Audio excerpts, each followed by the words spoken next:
जानेंगे। आज के सेशन में हम लोग रस पढ़ेंगे। रस का क्या शाब्दिक अर्थ होता है, रस के कौन कौन से भेद होते हैं, उसे हम आज के इस वीडियो में अच्छे से कम्प्लीटली समझेंगे।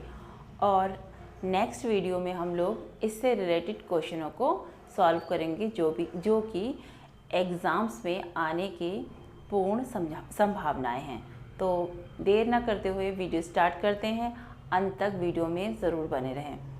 तो रस का क्या तात्पर्य है? रस का अर्थ होता है आनंद की अनुभूति से। रस का शाब्दिक अर्थ है आनंद। काव्य को पढ़ने अथवा सुनने से जो मन में आनंद की भावना उत्पन्न होती है वो क्या कहलाती है? रस कहलाती है। रस जो है काव्य को व्यक्त करने का एक बेहतरीन तरीका होता है, जिसके माध्यम से एक कवि अपनी रचनाओं को व्यक्त करता है। वो क्या होता है? रस होता है।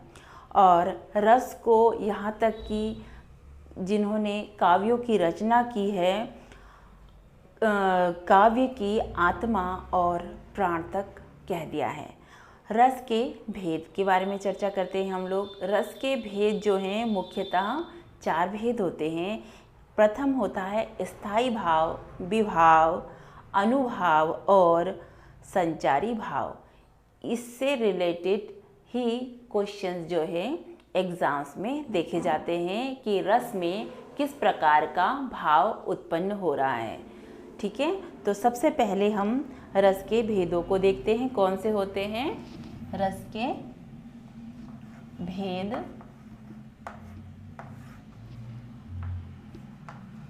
स्थायी भाव,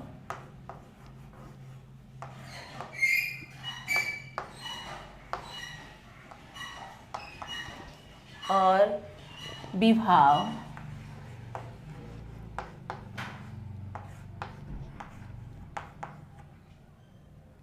अनुभाव और संचारी भाव। अनुभाव और चौथा है संचारी भाव।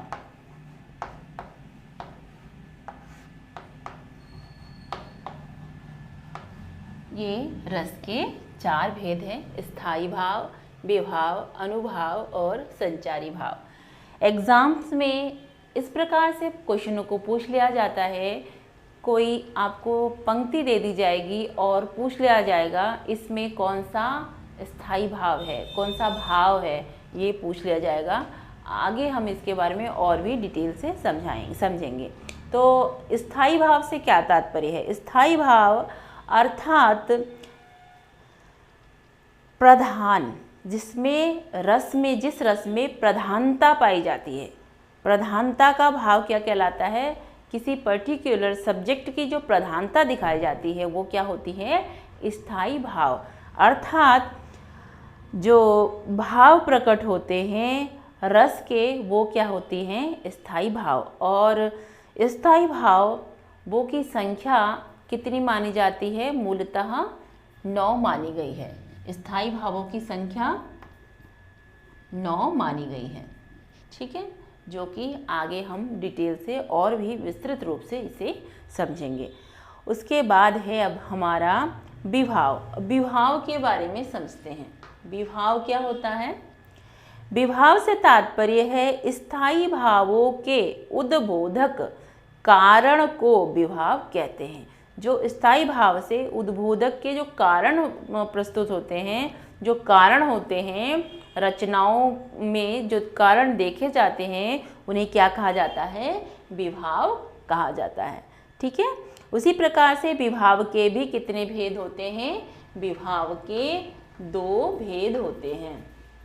विभाव के भेद कितने होते हैं? 2 भेद होते हैं। कौन कौन से? आलंबन और उद्दीपन। विभाव के भेद होते हैं आलंबन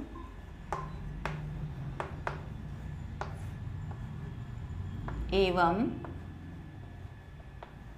उद्दीपन। ये विभाव के 2 भेद होते हैं। ठीक है।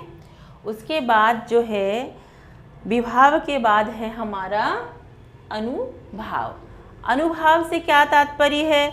मनोगत भाव को व्यक्त करने वाले शरीर विकार अनुभव क्या कहलाते हैं? अनुभाव कहलाते हैं। ठीक है। और अनुभावों की संख्या कितनी मानी गई है? अनुभावों की संख्या जो है 8 मानी गई है। अनुभावों की संख्या कितनी मानी गई है? 8 मानी गई है।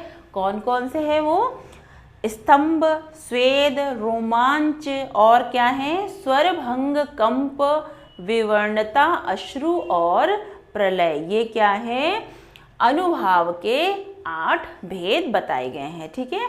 अब हम समझ लेते हैं संचारी भाव को अच्छी तरीके से। जब हम इन सब को अच्छे से डिटेल में समझ लेंगे और आगे के क्वेश्चनों को जब हम सॉल्व करेंगे तो हमें किसी भी प्रकार की कोई भी डिफ़िकल्टीज नहीं आएगी और हम प्रश्नों को बहुत ही इजीली सॉल्व कर पाएंगे। ठीक है। तो संचारी भाव से क्या तात्पर्य है? संचारी भाव अर्थात मन में संचरण करने वाले, मन में संचरण करने वाले अर्थात मन में आने जाने वाले जो विचार होते हैं, जैसे कुछ सोचा, कुछ समझ रहे, कुछ यहाँ पे हैं तो कुछ मन में चल रहा है, वो सब क्या है? संचारी भाव के अंतर्गत ही आते हैं। तो संचारी भावों की कुल संख्या कितनी मानी गई है? ये सबसे लंबा और थोड़ा डिटेल में जाता है। कौन सा? संचारी भावों की संख्या। संचारी भावों की संख्या 33 मानी गई है। इससे रिलेटेड क्वेश्चंस एग्जाम्स में प्रायः देखे जाते हैं, जो कि बहुत ही ज़्यादा इम्पॉर्टेंट है। तो इसको हम बता देते हैं आपको। 33 हैं। आप लोग अगर नोट डाउन करना चाहते हैं तो नोट डाउन भी कर सकते हैं, अन्यथा आप इसे बस समझ लीजिए। ठीक है। तो संचारी भावों की कुल संख्या 33 मानी गई है। कौन कौन से हैं? हर्ष, उल्लास, विषाद और लज्जा, ग्लानि, शंका, गर्व, ये सब क्या हैं?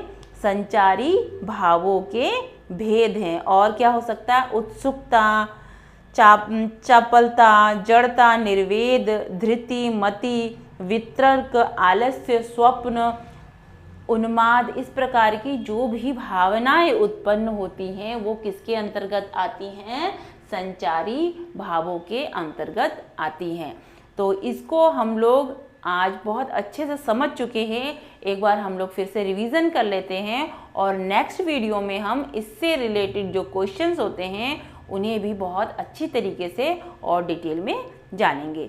तो सर्वप्रथम हमने क्या पढ़ा? रस के बारे में। रस क्या होते हैं? रस का शाब्दिक अर्थ होता है आनंद।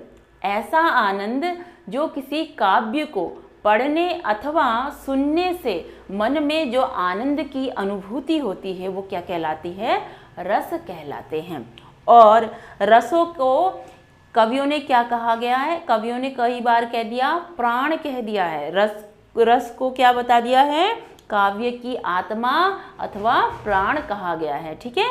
और रस के भेद कितने होते हैं? 4 भेद होते हैं। कौन कौन से? स्थायी भाव, विभाव, अनुभाव और संचारी भाव। और हम लोगों ने जाना था स्थायी भाव के कितने भेद होते हैं? 9 भेद होते हैं। और विभाव के 2 भेद होते हैं।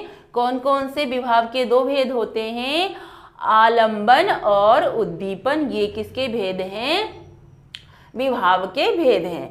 और अनुभाव के कितने भेद होते हैं? 8 भेद होते हैं। कौन कौन से भेद होते हैं? स्तंभ, स्वेद, रोमांच, स्वरभंग और कंपन, विवर्णता, अश्रु और प्रलय। ये क्या है? अनुभाव के 8 भेद हैं। उसके पश्चात हमने समझा था संचारी भाव को। संचारी भाव से क्या तात्पर्य होता है? मनोगति की भाव को व्यक्त करने का तरीका, अर्थात मनोगति कैसी स्थिति में है और अनुभव कैसा हो रहा है हम लोगों को। इसी प्रकार से इसके कितने भेद बताए मैंने? 33 आप लोगों को भेद बताए थे। जैसे कि मन में जो हमारे इच्छाएं होती हैं, हर्ष, उल्लास, संवेदना, ये सब चीज़ें क्या हैं? संचारी भावों के 33 भेद हैं। आगे की वीडियो में हम लोग इससे रिलेटेड क्या जानेंगे? रस के जो अलग अलग प्रकार हैं उसको डिटेल में जानेंगे और उससे रिलेटेड जो भी क्वेश्चंस एग्जाम्स में बनते हैं उन सबको सॉल्व करेंगे।